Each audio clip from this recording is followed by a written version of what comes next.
নাহমাদুহু ওয়া নুসাল্লি আলা রাসূলিহিল কারীম আম্মা বা'দ।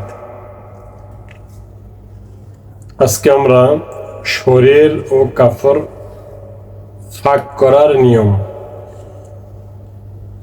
তা বর্ণনা করব। শরীর বা পরনের কাপড়ে যদি নাফাক লাগে তাহলে সেই নাফাক কিভাবে দূর করে শরীর এবং কাপড় পবিত্র করে নেওয়া। নাফাক দুই প্রকার, একটি হলো গাঢ় নাজাসত,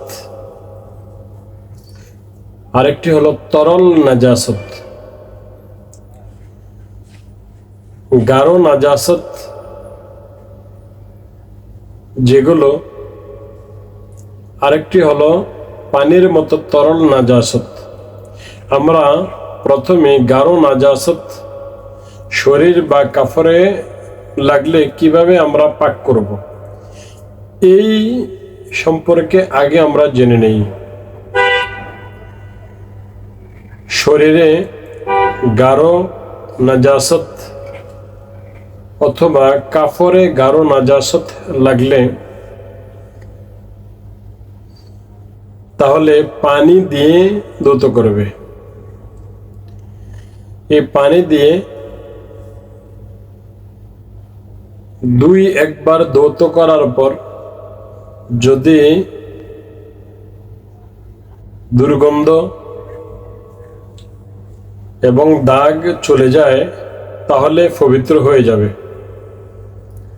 3 বার ধোয়া মুস্তাহাব।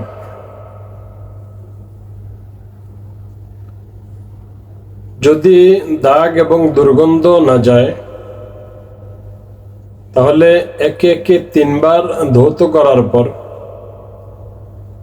তারপরেও কিছু দাগ রয়েছে বা দুর্গন্ধ রয়েছে,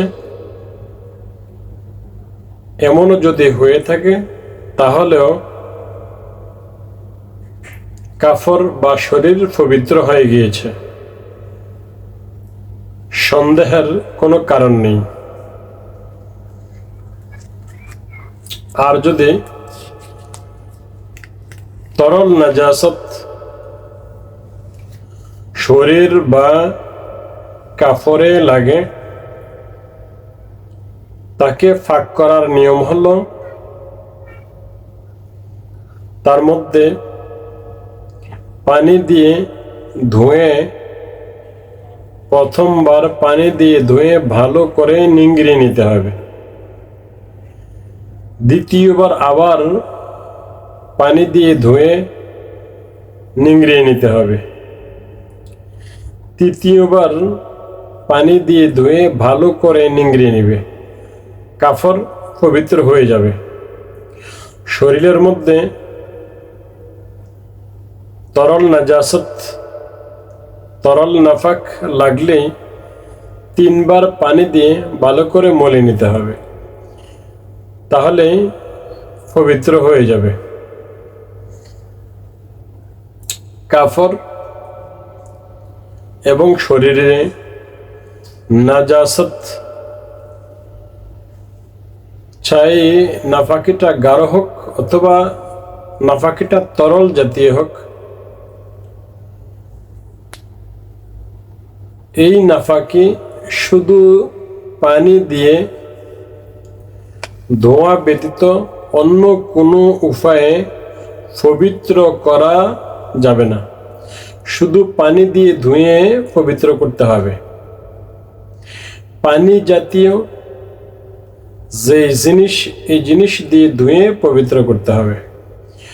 পানির 3টি ওয়াসফ রয়েছে: রং, ভূ, মজা। পানির কালার, পানির স্বাদ, পানির গ্রান, এই 3টি অস্প পানির মধ্যে পাওয়া যায়। এই 3টি অস্পের কোনো একটি যদি পরিবর্তন হয়ে যায় সেই পানি দিয়ে ওযু গোসল জায়েজ নয়। কোনো একটি পরিবর্তন যদি হয়ে যায় তা দ্বারা শরীর এবং কাপড় পবিত্র করাও জায়েজ নয়।